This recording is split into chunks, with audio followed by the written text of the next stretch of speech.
तो हम लोग उसे अपना देख सकते हैं, तो सही बात है, उसको भी हम लोग एक दिन करेंगे बीच में थोड़ा सा। सर ये जो अभी क्वेश्चन पेपर किया था उसमें सर वो जो आपने बताया कौन कौन से पेज पर है, मेरा रह गया है सर, वो डाल सकते हैं आप? ओ मैम, रिकॉर्डिंग, वो बाद में। रिकॉर्डिंग देख लो। ठीक है मैम, रिकॉर्डिंग देख लूंगी, ठीक है मैम। हाँ, ह्यूमन स्पाइन, हिंदी में पढ़ो, मेरे पास मैम इंग्लिश, ये इंग्लिश में ही है। इंग्लिश में ही है ना ये? हाँ। हाँ हमारे में भी इंग्लिश में लिखा हुआ है। Back is the musculoskeletal support axis. It supports body weight. It transmits forces through ma'am page number pelvis, क्या था मैम? lower limbs. 71. हिंदी का भी 71।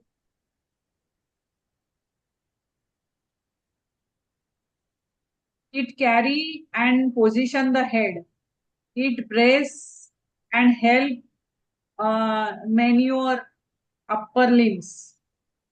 अभी इसमें बैक स्पाइन क्या है, ह्यूमन स्पाइन क्या है? It is the musculoskeletal support axis. ये हमें हमारा एक सपोर्टिव एक्सिस है, नहीं तो हम खड़े ही नहीं रह पाएंगे सीधा।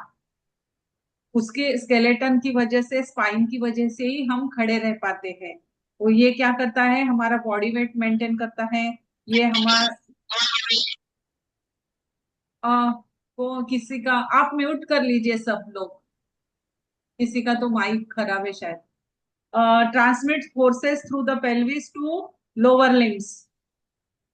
वो लोअर लिम्स तक भी फोर्सेस लेके जाता है। Carry the position to the head, अपने हेड की भी पोजीशन को संभालता है वो। Brace and help manoeuvre upper limbs, और अपने अपर लिम को भी वो संभालता है। The vertebral column has two curvatures: primary retaining embryo state in thoracic and sacral, secondary curved inwards in cervical and lumbar region. अभी ये वर्टेब्रल कॉलम के दो कर्वेचर्स दिए हुए हैं, primary primary curvature and secondary curvature. As primary curvature में क्या आता है, थोरेसिक रीजन आता है ना, जो कि एम्ब्रियो में जब बच्चा जब माँ के पेट में होता है, तो सबसे पहले क्या बनता है, उसका बीच का पोर्शन बनता है, ऐसा यू शेप का। तो वो थोरेसिक रीजन होता है।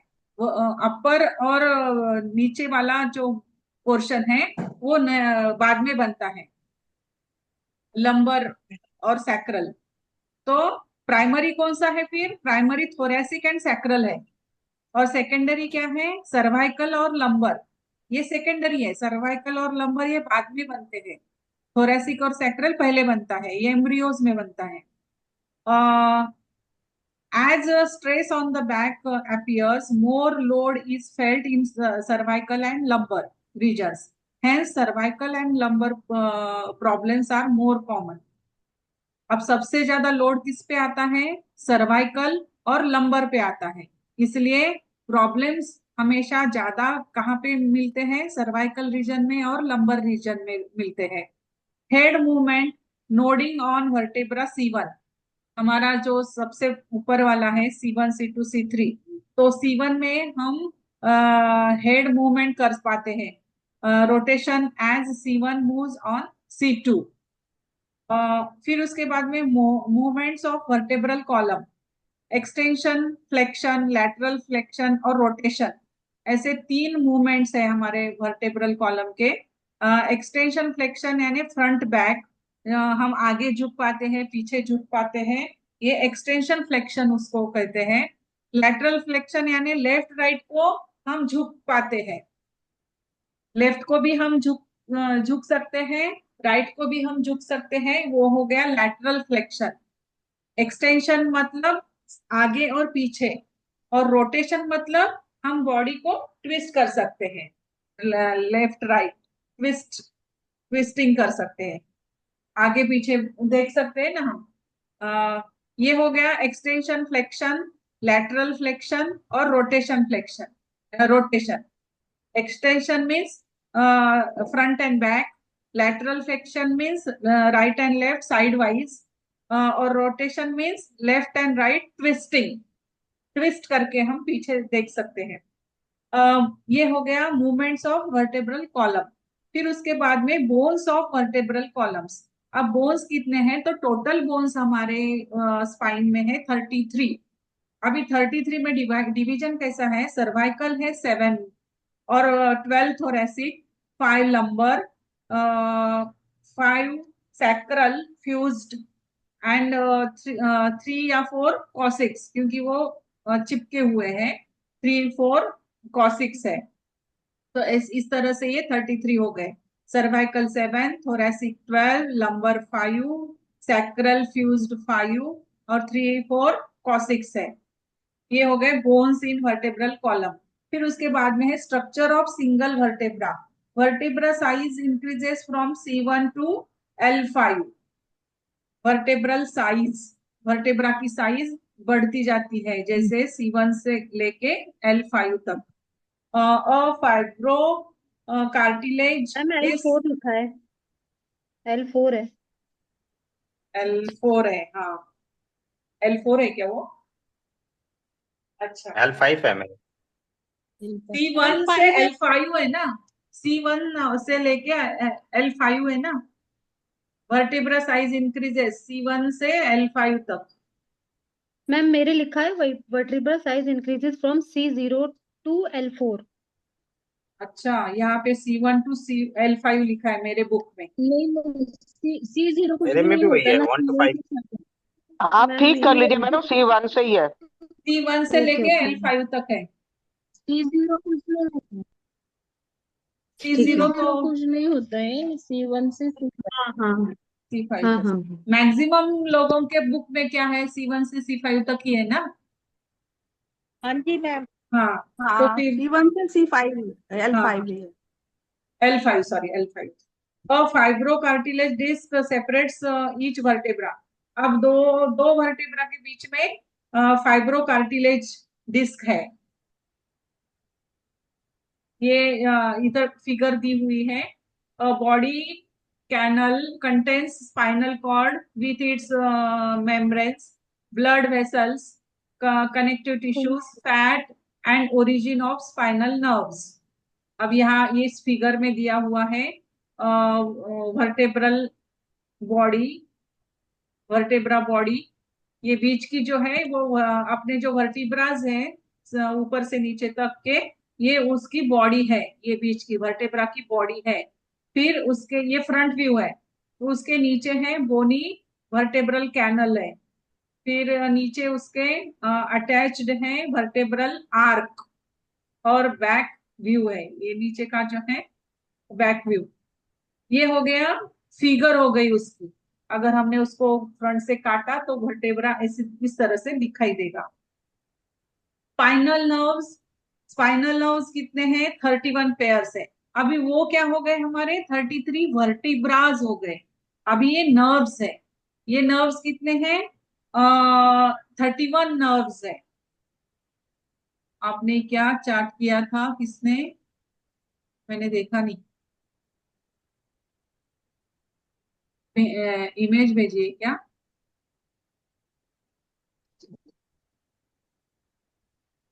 मैम आप कंटिन्यू करिए, वो तो है ना ऐसे ही देख हाँ लीजिए हाँ, पहले। ठीक है। आ, ये स्पाइनल नर्व, हाँ स्पाइनल 31 है। नर्व्स 31 स्पाइनल नर्व्स है। सर्वाइकल 8 नर्व्स है। थोरेसिक 12, 5 लंबर की 5 नर्व्स है, सैक्रल की 5 नर्व्स है, कॉक्सियल की 1 नर्व है। इस तरह से ये 31 पेयर्स है हाँ हाँ सर्वाइकल। मैम, वाइवा में बोलते वक्त क्या ध्यान ध्यान देना है हमें, 31 पेयर्स बोलना है, ठीक है, हाँ 31 ही नहीं। 31 पेयर्स है, पेयर्स, क्योंकि वो बोथ साइड से है ना, एक वर्टिब्रा के दोनों साइड से नर्व है, नर्व जुड़ी हुई रहती है, इसलिए वो पेयर्स है। अगर सिंगल एक वर्टिब्रा लिया, C1 हमने अगर लिया, तो उसके C1 को दोनों साइड से वो जुड़ रही है, इसलिए वो पेयर है।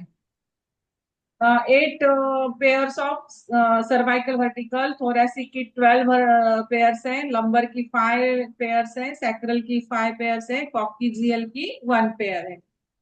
Each spinal nerve has anterior branch, front end posterior back. ऐसे ये उसका एंटीरियर और पोस्टेरियर है, फ्रंट और बैक, इसलिए वो पेयर है।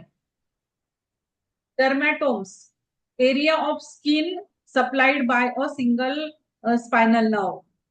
तो स्पाइनल नर्व को जो स्किन दी गई है, एरिया है स्किन का, उसको डर्मेटोम कहते हैं।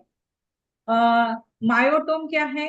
रीजन ऑफ स्केलेटल और voluntary muscle innervated by a single spinal nerve. Myotome, a region of skeletal or voluntary muscle innervated by a single spinal nerve. वो मायोटोम है। Skin and muscle sensations can be improved by respective segment of spine or spinal nerve. तो ये dermatome है। Dermatome means skin, derma means skin, dermatome means ये इसके आसपास जो भी स्किन आ रही है तो उसके हिसाब से उसका नाम है। तो dermatome means area of skin supplied by the single spinal nerve. एक स्पाइनल नर्व को दिया हुआ स्किन जो है उसको डर्मेटोम कहेंगे। Myotome means region of skeletal और वॉलंटरी मसल। जो स्केलेटल और वॉलंटरी मसल है वो सिंगल नर्व को दी हुई है तो उसको मायोटोम कहेंगे। Skin and muscle sensations can be improved by respective segments of spine and spinal nerves. तो इसमें से क्या हुए? सेंसेशंस जाएंगे। During development growth of vertebral column is much faster than spinal cord. जब डेवलपमेंट होता है, ग्रोथ बढ़ती है वर्टेब्रल कॉलम की, is much faster than spinal cord.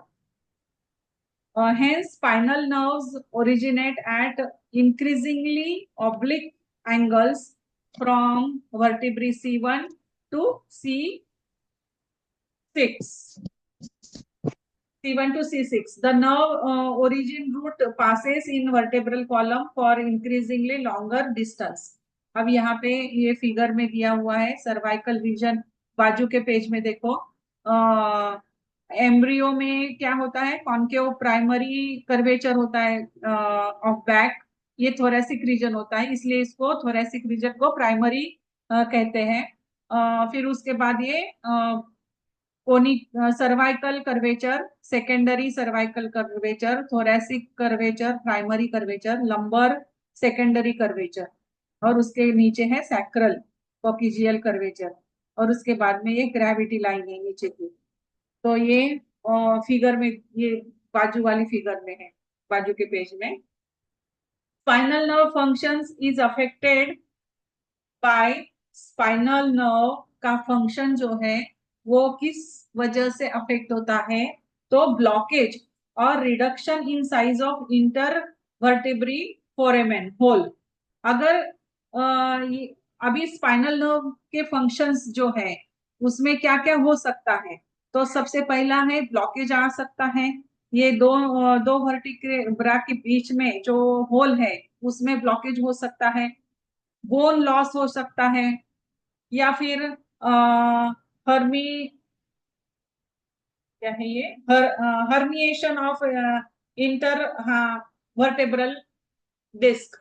अभी जो डिस्क है, हर्निएटेड मीन्स वो बाजू में हो सरक जाती है, उसको हर्निएटेड कहते हैं, हर्निएशन कहते हैं। Dislocation, dislocation of vertebral joints, dislocate हो जाते हैं वो। वो हम अपने अभी पढ़ा ना, C1 से C2 को लग जाता है, लॉर्डोसिस वगैरह। बोन ग्रोथ, ऑस्टियोफाइट्स, ऑस्टियोफाइट हो जाता है। कभी कभी बोन अचानक से ज्यादा बढ़ जाता है, उसमें वाटर कंटेंट ज्यादा हो जाता है, हमने सीखा ना, तो उसकी वजह से क्या होता है कि बोन बढ़ने लगता है। तो ये कुछ अफेक्टेड पार्ट्स है। स्पाइनल नर्व के फंक्शन में क्या क्या अफेक्ट हो सकता है। ब्लॉकेज हो सकता है, बोन का लॉस हो सकता है, हर्निएशन हो सकता है इनर वर्टिब्रा के डिस्क में, या फिर डिसलोकेशन ऑफ वर्टेब्रा जॉइंट में हो सकता है, जॉइंट्स में, या फिर बोन ग्रोथ, बोन बढ़ सकता है। उसको ऑस्टियोफाइट्स कहते हैं। अभी यहाँ ये इस फिगर में ये फिगर दी हुई है पूरी, और ये पोर्शंस दिए हुए हैं कौन सा नर्व किस नंबर रीजन के लिए हमें इस्तेमाल करना है ट्रीटमेंट के लिए। ये दो फिगर्स है 74 और 75, ये इंपॉर्टेंट फिगर्स है। यही हमें इस्तेमाल करने हैं जब भी सर्वाइकल रीजन में प्रॉब्लम होगा, C1 C2 C3 C4 C5। तो यहाँ पे ये दिया हुआ अभी ये तो हैंड में हम देखेंगे बाद में। यहाँ पे ये दिए हुए हैं portions C2 C3 C4 C5। ये C2 हेड रीजन से, हेड रीजन में है C2। नेक अपना जहाँ पे स्कल खत्म होता है वहां पे C3 है, नेक रीजन में C4 है, और उसके नीचे है C5। तो ये लोकेशंस है। अभी उपचार भाग नंबर 3, ये उपचार लेना है। पढ़ो अभी उपचार कोई तो।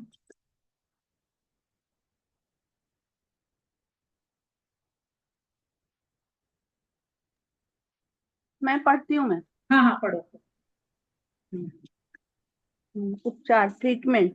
इस पुस्तक के प्रथम भाग में अनंत आयुर्वेदिक दृष्टिकोण के केवल कुछ भागों को स्पर्श किया है। इनमें से आयुर्वेदिक विशेषताओं में से लोक एवं पुरुष की समानता, 10 द्रव्यों जिनसे पुरुष का निर्माण हुआ है, पुरुष के प्रमुख घटक, सामान्य विशेष, द्रव्य, कर्म, गुण एवं समवाय, पुरुष एवं लोक के त्रयात्मक स्वरूप के अंश भाग को आच्छादित करना संभव हो सका है। यहाँ पुरुष का मतलब क्या है मैम? पुरुष का मतलब अपना बॉडी ना। बॉडी, 10 द्रव्य। हाँ हम्म। हाँ ठीक है। मानव शरीर में आयुर्वेदिक पुरुष माने यहाँ पे त्रिस्कंधात्मक आयु, आयु पूरा आयु आयु। अ, यहाँ पे पुरुष में यहाँ पे मानव या फिर संसार समझो मैम ऐसा। विशाली मैडम वेटिंग में संसार है। संसार पूरा। हाँ, पुरुष माने ऐसा समझिए। विशाली मैडम को ले लो मैडम। हाँ मैंने की लिया उनको। वैशाली मैम आ गई क्या? मैम एक क्वेश्चन था मेरा, जो आप पीछे पढ़ रहे थे ना, तो उसमें हाँ एक नॉडिंग, एक था हेड मूवमेंट। हेड मूवमेंट में लिखा था नॉडिंग ऑन हाँ वर्टिब्रा C1, और एक था rotation as C1 moves on C2। ये क्या था? ये मतलब ये जो अपना स्पाइनल कॉर्ड है उसमें का वर्टिब्रा आपस में ऐसे ऊपर नीचे मूवमेंट होते हैं, उसके बारे में। नॉडिंग मीन्स ऐसे राइट और लेफ्ट हम देखते हैं ना। अभी लेफ्ट को देखो, राइट को देखो, लेफ्ट को देखो, ये नॉडिंग कहते हैं इसको। नोडिंग ऑन वर्टिब्रा C1 होता है, वो तो अपना नीचे होता है ना, C7 से नीचे से आता है ना। C1 पे वो हमारा सिर टिका होता है ना, हमारी खोपड़ी का वो स्कल टिका होता है हमारे C1 और तो C1 नॉडिंग लिखा है उस मैम, पे। नॉडिंग ऑन वर्टिब्रा C1 और rotation as C1 moves on C2। तो C1 मूव्स ऑन C2 कैसे होता है? ये ऐसे लगता है नीचे ऊपर आपस ना, में दो दो नीचे ऊपर होता है ना, ऊपर देखो। C1 तो, और C1 अगर नीचे मुंडी ऊपर, सॉरी नीचे अगर अपना सर ले जाते हैं हाँ तो C1 और C2 में उल्टा गैप हो जाएगा ना, गैप होके वो ऐसा मुड़ेगा ना। हाँ थोड़ा सा होता है ना, फिर उसमें वो मसल्स होते हैं ना। नहीं तो इसको रोटेशन बोल रहा है, इसको रोटेशन ऐसे बता रहा है। जिससे कि अभी देखो इसमें आपने बताया था ये वर्टिब्रल कॉलम में जब रोटेशन की बात हुई थी, तो रोटेशन माने था ट्विस्टिंग। यानी कि हम अगर अगर अपना ये बॉडी को अगर राइट टू लेफ्ट पूरा एकदम पीछे ले जाते हैं तो वो ट्विस्टिंग हो गई, वो समझ में आ रहा था मुझे। हाँ, हम्म। लेकिन इसका ये रोटेशन और नोडिंग समझ में नहीं आया। देखना होगा बाद में, एक या मिनट फिर किसी को आएगा तो कल उसमें बता जो देना। गूगल में वर्ब है इसका, ये मतलब घूमना है, सिर हिलाना। सिर हिलाना है, जैसे अपनी स्वीकृति जतलाने या हेड किसी को मूवमेंट, काम नोडिंग करने का ऑन इशारा कर वर्टेब्रा के लिए C1। नुवाना, सिर आगे पीछे घुमा सर नीचे सर करने के, यस करते हैं ना।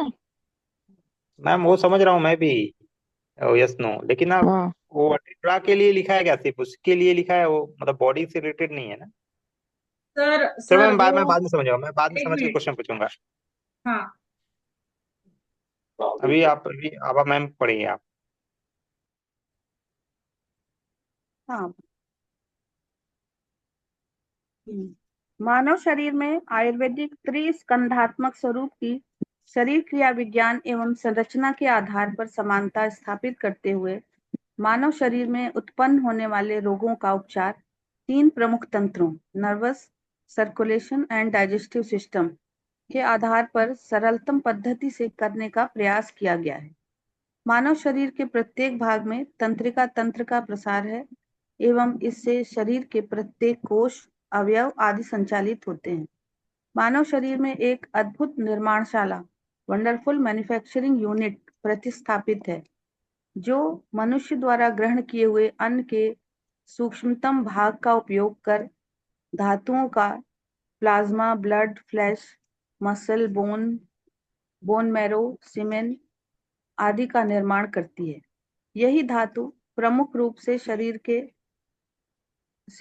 रक्त शरीर के प्रत्येक भाग में जाकर पोषण प्रदान करता है। पता नहीं क्या है, कुछ अलग सा लग रहा है। यही धातु प्रमुख रूप से शरीर के प्रत्येक भाग में जाकर पोषण प्रदान करती है, वही रक्त के रूप में होगा। रक्त के माध्यम से पोषण वितरण करने का कार्य हृदय के नेतृत्व में परिसंचरण तंत्र करता है। परिसंचरण तंत्र मतलब सर्कुलेशन सिस्टम होगा। रक्त के माध्यम से पोषण तंत्रिका तंत्र के प्रत्येक भाग एवं कोश को पोषण प्रदान प्राप्त होता है। इस प्रकार तंत्रिका तंत्र से पाचन तंत्र के प्रत्येक अवयव का संचालन होता है और धातुएं निर्मित होती हैं। ये धातुएं परिसंचरण तंत्र द्वारा वितरण के माध्यम से प्रत्येक कोश को पोषण प्रदान करती हैं। अतः मानव शरीर रूपी इकाई उपरोक्त अनुसार विस्तार से एक दूसरे पर आधारित है एवं तीनों में अद्भुत संयोग है। इस कड़ी का एक भाग भी खंडित होने पर शरीर की तिपाई टूट जाती है। इसी को त्रिस्कंधात्मक कहा गया है ना मैम। ये 3 तरीके से जो शरीर चलता है। परिणाम स्वरूप रोगोद्भव इन तंत्रों की तिपाई को निम्न चित्र के माध्यम से स्पष्ट किया जा सकता है। ट्रायंगल बना हुआ है, इसमें ऊपर है नर्वस सिस्टम और ब्रेन एंड स्पाइन, फिर लेफ्ट साइड में है सर्कुलेशन सिस्टम, राइट साइड में है इम्पल्स। मेरी आवाज आ रही है? आ रही है, आ रही है। हाँ मैम आ रही है सभी सुन। अभी हम इम्पल्स लोग को टू भी कुछ एक्टिवेट क्वेश्चन के जवाब नहीं आते ना। All organs. फिर है राइट में ट्रायंगल में बना है डाइजेस्टिव और प्रोडक्टिव सिस्टम, जिसमें रस रक्त लिखा हुआ है। आते हैं next page, brain and spinal cord. फिर का आयुर्वेदिक परिचय। संस्कृत भी पढ़ना है सर? नहीं मैम आगे बढ़िए। आगे पढ़े। जिसमें प्राणियों या प्राणधारियों के प्राण आश्रित रहते हैं, जहाँ सभी ज्ञानेंद्रियां रहती हैं और जो शरीर के सभी अंग में उत्तम अंग है, वही सिर कहा जाता है। ये चरक संहिता में दिया हुआ है ख्याल से। इंद्रियां 2 प्रकार की हैं, ज्ञानेंद्रियां और कर्मेंद्रियां। चेतना प्रधान होने के कारण कर्मेंद्रियों का संचालन भी ज्ञानेंद्रियां ही करती हैं। अतएव ज्ञानेंद्रियों को ही सर्वेंद्रियाणी कहा जाता है। वास्तव में यह सिर हमारे शरीर के संचालन के लिए इलेक्ट्रिकल कीबोर्ड के समान है। आज का वैज्ञानिक जगत इसको वाइटल पार्ट ऑफ बॉडी कहता है। श्रीमद् भागवत गीता में शरीर का वर्णन इस प्रकार किया गया है, ऊर्ध्व मूलम अधः शाखम। यहाँ पर मूल का अर्थ सिर है, क्योंकि यहीं से संपूर्ण शरीर के अंग प्रत्यंगों को पोषण एवं चेतना प्राप्त होती है। अतएव सभी अंगों में मूल या उत्तम अंग स्वीकार किया गया है। शरीर क्रिया विज्ञान के अनुरूप सिर का विस्तृत उल्लेख किया गया है। आयुर्वेद में इसका केवल सूत्र रूप में ही वर्णन है, जिसकी व्यापकता सर्वविदित है। सिर के रोगों की लंबी सूची है, जिसमें सिर तथा तंत्रिका तंत्र के सभी प्रकार के रोग सम्मिलित हैं। अन्य रोगों की भांति इस तंत्र के रोग भी सामान्य और विशेष हैं। सामान्य में भी सामान्य एवं विशेष इस प्रकार के रोगों के अनेक स्तरों पर उपचार किया जा सकता है। निदान एवं लक्षण। सामान्य तंत्रिका तंत्र की पहचान क्षणे तुष्टा की भांति है। इस तंत्र में आवेगों की गति 50 सेंटीमीटर अर्थात 5 मीटर से लेकर के 130 मीटर प्रति सेकंड है।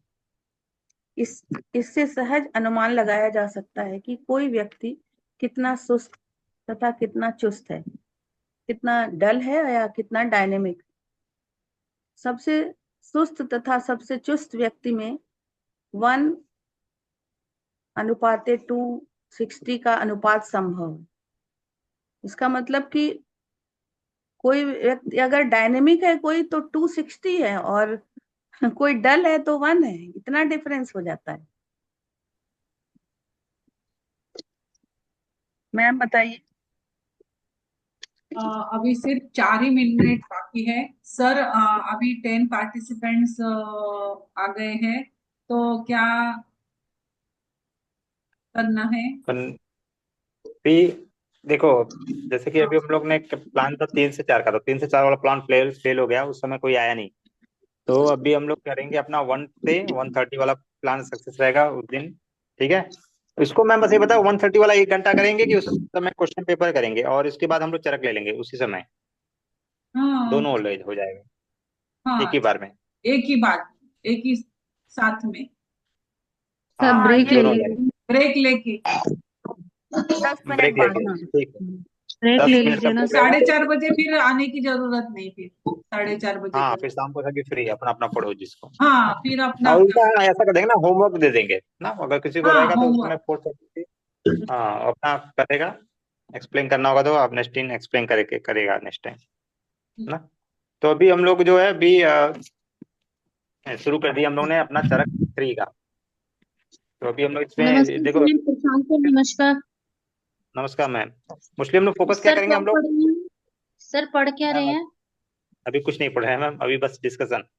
तो अभी ओके देखो, अभी सर। प्लान क्या है कि हम लोग पहले क्वेश्चन पेपर सॉल्व करेंगे सारे और उसी को रिवाइज करेंगे, एक तरफ वो प्लान है। और सेकेंड अपना जो है चरक 3 अभी बाकी है, तो चरक 3 को हम लोग एक बार पढ़ेंगे, ठीक है। तो इससे हमें क्या हो जाएगा, मोस्टली हमें जो इसमें प्रोटोकॉल्स जो दिए हुए हैं वो हमें धीरे धीरे लर्न होने लगेंगे, और वो कहाँ पे लिखा हुआ है ये भी हमें समझ में आने लगेगा, ठीक है। तो टाइमिंग हम लोग का 1:30 मैम, 1:30 to 2:30 रहेगा कि 1 से 2 करें, ये बताओ। सबको पूछ लो सर, हाँ मैम सभी लोग सबको बता दो। पूछ। सर 1 कर दीजिए, 1। सर 1:30 तो ठीक है सर वैसे। सर 1:30 ही ठीक है। तो 1:30 to ठीक है। 2:30 चला जाएगा, क्योंकि 2 क्लास होगी, ठीक है। 1 by 1, एक के बाद एक, ब्रेक के बाद फिर। हाँ सर 1 कर लीजिए ना। 1 कर लेते हैं, 1। तो 1 से चले स्टार्ट होगा लंच का टाइम भी क्लास, बहुत फुल है। फिर वो चलेगा एक 40 मिनट का क्लास। देखो 40